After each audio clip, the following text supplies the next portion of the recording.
2026 সালে আপনি তেলাপিয়া চাষ করবেন। এই তেলাপিয়া চাষে কিভাবে সফলতা অর্জন করতে হয়, বা তেলাপিয়া চাষ তো অনেকটা সহজ, সো আমি কি পোনা সাইডে রাখলেই হবে, বা আমি পোনা কিনে নিয়ে আসলাম ডিরেক্ট চাষে দিলে হবে কিনা, বা আমি পোনা কিনে নিয়ে আসলাম এই মাছের কেমনে খাবার দিব, কি করব, কখন কি করতে হয়, আমি তো এসব কিছু জানি না। তো আপনি তেলাপিয়া চাষ যদি না করে থাকেন, সেক্ষেত্রে আমি বলবো আপনাকে আজকে ভিডিওটা আপনি দেখেন। আশা করবো তেলাপিয়া চাষ কেমনে করতে হয় সেটা আপনি জানিয়ে দেবেন, অর্থাৎ তেলাপিয়া চাষে কিভাবে সফল হতে হয় সেই জিনিসটা আপনি আজকে জানতে পারবেন। আবার আপনি বারংবার তেলাপিয়া চাষ করতেছেন কিন্তু লোকসান হচ্ছে, এই লোকসান হওয়ার পিছনে কারণগুলো কি সেগুলো আমরা জানার চেষ্টা করবো। তো চলুন শুরু করা যাক। এখনো যারা চ্যানেলটিকে সাবস্ক্রাইব করেনি সাবস্ক্রাইব করে দিবেন, বেল বাটন প্রেস করে দিবেন, যাতে নতুন নতুন যত ভিডিও আসে সবগুলো দেখতে পারেন। এই যে দেখতে পাচ্ছেন আমাদের কোম্পানির এসএ তেলাপিয়া, এই এসএ তেলাপিয়া হাতে নিয়ে দাঁড়ায় আছেন আমাদের একজন এসএ তেলাপিয়ার খামারি। এই খামারি ভাইয়ের মুখের হাসি দেখলে তো আপনি বুঝতে পারতেছেন যে আসলে এসএ তেলাপিয়া চাষ করে অধিকাংশ খামারি বা 98% 99% খামারি সফল হয়ে থাকেন। সো আপনিও সফল হতে চাইতেছেন, যে এই এসএ তেলাপিয়া চাষের সফলতার মন্ত্র কি কি সেটা আমরা একটু জানার চেষ্টা করব। দেখুন, তেলাপিয়া চাষ করে সফল হতে চাইলে অবশ্যই আপনাকে কি করতে হবে, মিশ্র মাছ চাষ করতে হবে। চাষ পদ্ধতি মিশ্র হইতে হবে, একক চাষ করা যাবে না। কেন একক চাষ করা যাবে না? কারণ কি আমরা জানি যে একক জায়গা থেকে আমরা বেশি পরিমাণে উৎপাদন করব। এখন বেশি উৎপাদন করতে চাইলে কি করতে হবে, অবশ্যই মিশ্র মাছ চাষটাই করতে হবে। তেলাপিয়া মাছের মিশ্র মাছ চাষ যে করবো, সেই ক্ষেত্রে কিভাবে চাষ করবো, তেলাপিয়াটাকে মেন বেশি রাখবো নাকি অন্যান্য মাছ যেগুলো রাখবো ওগুলো বেশি রাখবো? অর্থাৎ তেলাপিয়ার সাথে বাংলা মাছ চাষ করতে পারি, তেলাপিয়ার সাথে শিং মাছ চাষ করতে পারি, তেলাপিয়ার সাথে মাগুর চাষ করতে পারি, যে কোনো মাছ চাষ করতে চাইতেছি। এখন তেলাপিয়ার ঘনত্ব বেশি রাখবো নাকি অন্য মাছের ঘনত্ব বেশি রাখবো, নাকি দুইটা মাছের ঘনত্ব বেশি রাখবো, কিভাবে চাষ করবো? অবশ্যই খেয়াল করবেন, তেলাপিয়া যখন চাষ করতেছেন সেটা মেন মুখ্য। হ্যাঁ, আপনি তেলাপিয়া চাষে সফল হতে চাইতেছেন, তো তেলাপিয়াটা আপনার মুখ্য, তো তেলাপিয়া চাষটাই মেন হবে। তার সাথে সাথী মাছ কিছু দিবেন, এই সাথী মাছ থেকে আপনি বাড়তি একটা ফলাফল পাবেন, বাড়তি একটা লাভ পাবেন। 2026 সালের এসএ তেলাপিয়া পোনার দাম নির্ধারণ করা হয়েছে প্রতি পিস 1 টাকা 45 পয়সা করে। তাহলে আর দেরি কেন, আজই এসএ তেলাপিয়া পোনার অর্ডার করুন এবং প্রায় 0% মৃত্যু হারে পোনা ডেলিভারি গ্রহণ করুন। এখন আপনি বলতে পারেন, এই যে সাথী মাছ দিলাম, মিশ্র মাছ চাষে দিলাম, সেই ক্ষেত্রে আমার লাভ কি? লাভ হলো আপনার পুকুরে একাধিক প্রজাতির মাছ থাকলো, এতে করে পাইকার যখন আপনার মাছ কিনবে সেই ক্ষেত্রে একটু ভালো দাম দিবে, ভালো আগ্রহ দেখাবে। অন্যদিকে যখন আপনি একাধিক মাছ চাষে দিচ্ছেন, সেই ক্ষেত্রে এই মাছগুলোর দাম আলাদা আলাদা পাবেন।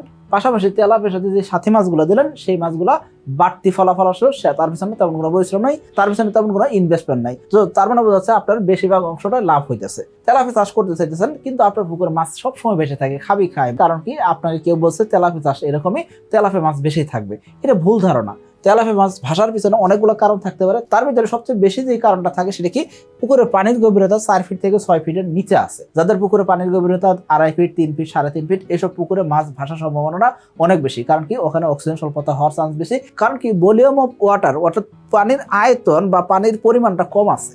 তো পানির পরিমাণ যদি কম থাকে, এই ক্ষেত্রে অক্সিজেন কম থাকবে, স্বাভাবিক মাছের ঘনত্ব বেশি হইতেছে। মাছের ঘনত্ব বেশি হলে, পানির গভীরতা কম হলে, সেক্ষেত্রে মাছ খাবি খাবে, মাছের অক্সিজেন স্বল্পতা হবে। স্বাভাবিকভাবে তেলাপিয়া কখনোই ভাসবে না, তেলাপিয়া ভাসার কোনো কথাই নাই। শুধুমাত্র খাবার খাওয়ার জন্য সে উপরে আসবে, এর ব্যতীত তেলাপিয়া মাছ সাঁতার কাটবে, এর ব্যতীত অন্য কিছু করবে না। তেলাপিয়া মাছ যদি মুখ বন্ধ করে এরকম করে হা করে বাতাস থেকে অক্সিজেন নেয়, তার মানে পুকুরে অক্সিজেন স্বল্পতা আছে। এই কাজটা করতে দেওয়া যাবে না। এই কাজটা হলে সেই ক্ষেত্রে দেখবেন কি, যতক্ষণ পর্যন্ত এই অবস্থা আছে ততক্ষণ যদি আপনি যত দামি খাবারই দেন না কেন, মাছ খাবার খাবে না। তার এখন অক্সিজেন সাপোর্ট দরকার, তার এখন খাবার দরকার নেই। আশা করি বুঝতে পারছি। পুকুরের আয়তন কম করে হলেও আপনাকে 33% নিতে হবে। তেলাপিয়া চাষে সফল হতে চাইলে 33%-এর নিচে পুকুর হলে আপনি ভালো করতে পারবেন না। অনেক সময় ভাই কমপ্লেন করে থাকেন, ভাই আপনাদের কোম্পানিতে ফোন দেই 500 পিস, 1000 পিস, 2000 পিস তেলাপিয়ার জন্য, আমাদের তো দেয় না। আমরা বলে থাকি, বাণিজ্যিক আকারে যখন তেলাপিয়া চাষ করবেন, সেই ক্ষেত্রে কম করে হলে 33% জায়গা নিয়ে চাষ করতে হবে। আমরা 8000 পিসের নিচে এই জন্য পোনাই বিক্রি করি না। 5000 পিস, 2000 পিস, 1000 পিস পোনা বিক্রি করলে লাভ হবে না এমন না, লাভ আরো বেশি হবে, কিন্তু আমরা বিক্রি করি না। কারণ কি, আমরা চাই প্রত্যেকটা খামারি সফল হোক। আমাদের যতগুলো খামারি আছেন, প্রত্যেকটা খামারিকে আমরা 10 দিন অন্তর অন্তর ফোন দিই, তাদের সাথে যোগাযোগ রাখি। 2022 সালে আমরা 500-1000 পিস পোনা দিতাম। 500-1000 পিস পোনা নিছে, শখের বসে পোনা নিছে। দিন শেষে এই খামারির কোনো প্রকার আপডেট পাওয়া যায় না। সেই খামারি দেখা যায় আলটিমেটলি লাভ করছে, লোকসান করছে, সেটা আমরা জানতে পারি না। এই জন্য আমরা 2022 সালের পর থেকে এই জন্য 500, 1000, 2000 পোনা আমরা বিক্রি করি না। যারা শুধুমাত্র বাণিজ্যিক আকারে তেলাপিয়া চাষ করতে চান, তাদের কাছে শুধুমাত্র এসএ তেলাপিয়ার পোনা বিক্রি করা হয়। সো আপনি এসএ তেলাপিয়ার পোনা চাষ করতে চাইলে কম করে হলে আপনাকে 33% পুকুরে মাছ চাষ করতে হবে। 1 acre, 2 acre, 5 acre, 10 acre, 50 acre জায়গা হইতে পারে, কোনো সমস্যা নাই, কিন্তু সর্বনিম্ন পুকুর আয়তন 33%-এর নিচে হলে আপনি তেলাপিয়া চাষে আসেন না। মার্চ এবং এপ্রিল মাসের মধ্যে এসএ তেলাপিয়ার পোনা অর্ডার করলেই 2 জন সৌভাগ্যবান ব্যক্তি পাচ্ছেন পবিত্র উমরা হজ পালনের সুবর্ণ সুযোগ। আর লটারির লাইভ ড্র হবে 1 মে 2026। তেলাপিয়া চাষে সফল হতে চান, সেক্ষেত্রে সুস্থ সবল পোনার দরকার হবে মনোসেক্স তেলাপিয়ার পোনা দরকার হবে। সুস্থ সবল পোনা কোথায় পাবেন? ভালো মানের রুট থেকে পোনা উৎপাদন হয়েছে এইসব পোনাই অবশ্যই সুস্থ সবল পোনা। মনোসেক্স তেলাপিয়া জিনিসটা কি? যেই তেলাপিয়া পুকুরে বাচ্চা দিবে না, অর্থাৎ পুরুষ তেলাপিয়া। এই পুরুষ তেলাপিয়া কেন চাষ করবেন? কারণ কি মহিলা তেলাপিয়ার তুলনায় পুরুষ তেলাপিয়া গ্রোথ বেশি আসে। খেয়াল করেন, এই যে এসে তেলাপিয়ার ব্রুড মাছ, মহিলা ব্রুড মাছ, এটা হলো পুরুষ ব্রুড মাছ, তাই না? এখানে দেখেন একই সমান সময় দিয়ে চাষ করা হয়েছে, একই সমান খাবার খাইছে। মহিলা তেলাপিয়ার ওজন হইলো 700 গ্রাম আর পুরুষ তেলাপিয়া 1 কেজির আশেপাশে ওজন হয়ে গেছে। তার মানে মহিলা তেলাপিয়া খাবার খাইলো ঠিকই, দিন শেষে সে প্রজননের জন্য ব্যস্ত হবে এবং কি সে কি করবে? ডিম বা বাচ্চা দেওয়ার জন্য রেডি হবে। অর্থাৎ এদের থেকে আমরা তেলাপিয়ার পোনা সংগ্রহ করবো। এখন আপনি যখন মনোসেক্স তেলাপিয়া নেবেন, সেই ক্ষেত্রে তো মহিলা তেলাপিয়া যেটা আছে সেগুলোকে কি করা হয়? হরমোন প্রদান করে এগুলোকেও পুরুষে পরিণত করা হয়, তাই না? তার মানে পুরুষ তেলাপিয়ার মতন আচরণ করবে।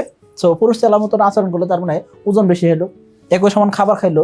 মহিলা তেলাপিয়া যদি পুরুষ তেলাপিয়ার মতন আচরণ করে এবং পুরুষ তেলাপিয়া যদি হয়ে যায়, সেই ক্ষেত্রে কি হবে? সে ওজনটা বেশি আসবে। এই জন্য আপনার অবশ্যই কি করতে হবে? পুরুষ তেলাপিয়া চাষ করতে হবে। আর পুরুষ তেলাপিয়া মানে হলো মনোসেক্স তেলাপিয়া। এখন মনোসেক্স তেলাপিয়া যখন চাষ করবেন, সেক্ষেত্রে অবশ্যই উন্নত জাতের ব্রুড মাছ যাতে হয় সেদিকে খেয়াল করতে হবে, তা না হলে ভালো গ্রোথ আপনি পাবেন না। আপনি তেলাপিয়া চাষে সফল হতে চান, অবশ্যই আপনাকে পোনা নার্সারি করতে হবে, এটা বাধ্যতামূলক। বড় পুকুরে ডিরেক্ট মাছ ছাড়ে দিবেন, আপনি লোকসানে পড়বেন। আপনাকে পোনা গুনে হিসাব করে মাছ ছাড়তে হবে। আপনি যখন নার্সারি দিয়ে দিলেন তখন পোনা হিসাব করে ছাড়তে হবে, আবার যখন চাষে দিতেছেন তখন আপনার নার্সারি করে পোনা হিসাব করে আপনার চাষে দিতে হবে। 30 থেকে 40 পিস কেজি যখন আসবে তখন আপনি চাষে দিতে পারবেন। চাষে দেওয়ার সময় সঠিক ঘনত্ব মেনটেন করবেন। শতাংশে 250 পিসের উপরে তেলাপিয়া দিবেন না। 3 পিসে কেজি করতে যাইতেছেন, শতাংশে 250 পিস দিবেন। 2 পিসে কেজি করতে যাইতেছেন, সেক্ষেত্রে শতাংশে 150 পিস দিতে পারেন। আবার আপনি চিন্তা করলেন কি শতাংশে 250 পিস দিলাম, দেওয়ার পরে মাছ যখন মোটামুটি 3 পিসে কেজি আসবে তখন আমি কি করবো? অর্ধেক মাছ বিক্রি করে দেবো। বিক্রি করে দিয়ে বাদ বাকি যে মাছগুলো থাকবে সেগুলোকে আমি আরেক মাস খাবার খাওয়াবো। সেক্ষেত্রে এই মাছগুলো পরবর্তী 1 মাসের ভিতরে দেখবেন কি 2 পিসে কেজি হয়ে গেছে। তার মানে আপনার উৎপাদন বেশি হলো। আপনি এই কাজটা করতে পারেন। শুরু থেকে ঘনত্ব 250 পিসের উপরে দিবেন না। যখন আপনি মাছের খাবার দিবেন, সেই ক্ষেত্রে অবশ্যই সুষম খাবার দিবেন, ভাসমান খাবার দিবেন। সুষম খাবার কেন? কারণ কি তার বডি পার্সেন্টেজ অনুযায়ী সে বড় হয়, মানে দৈনিক একটা গ্রোথ পার্সেন্টেজ মেনটেন করে বড় হয়। সেই গ্রোথটা যাতে সঠিক আসে এই জন্য সুষম খাবার দিতে হবে। পানি সবসময় সবুজ রাখতে হবে। পানি সবুজ না রাখলে তেলাপিয়া চাষে আপনি ভালো ফলাফল করতে পারবেন না। তেলাপিয়া মাছ সবুজ পানিতে থাকতে পছন্দ করে, সবুজের দিকে বেশি আকৃষ্ট হয়। বায়োসিকিউরিটি মানাটা খুব জরুরি। অনেক খামারি পুকুরে দেখবেন কি স্ট্রেপ্টোকক্কাস রোগ ছড়াই গেছে, কারণ কি সে তো বায়োসিকিউরিটি ঠিক মতন মেনটেন করে না। অন্য একটা পুকুরে স্ট্রেপ্টোকক্কাস আছে, এই পুকুরে স্ট্রেপ্টোকক্কাস ছড়াই দিচ্ছে কিভাবে? জাল টানছে, ওই পুকুরে জাল এই পুকুরে নিয়ে এসে টানতেছেন। এরকম ভাবে কিন্তু আমাদের পুকুরে রোগ ব্যাধি ছড়ায়। এই দিনগুলো একটু খেয়াল করতে হবে। লালন পুকুরে লোকাল তেলাপিয়া ছাড়া যাবে না, লোকাল তেলাপিয়া মজুত করা যাবে না। অর্থাৎ আপনি তেলাপিয়া চাষ করতেছেন, মনোসেক্স তেলাপিয়া চাষ করতেছেন, এর ভিতরে আপনি আবার কি করবেন? লোকাল তেলাপিয়া ছাড়বেন, এটা করা যাবে না। আপনার মাছ চাষে দিচ্ছেন, সেক্ষেত্রে দেখা গেল মাছ মোটামুটি সাইজ দিছে, আপনি আবার কি করলেন?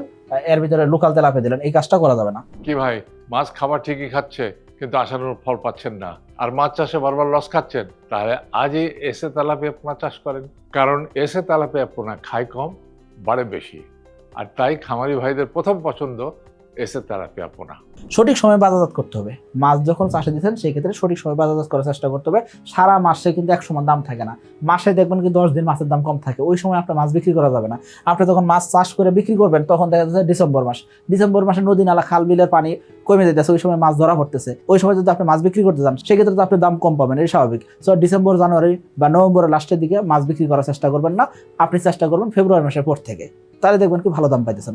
এই যে বিষয়গুলো মানা, এই জিনিসগুলো না মানলে আপনি তেলাপিয়া চাষে লোকসান করবেন। আশা করবো এই জিনিসগুলো মানেন, আশা করবো তেলাপিয়া চাষে সফল হতে পারবেন। সকলে ভালো থাকবেন, সুস্থ থাকবেন। আসসালামু আলাইকুম।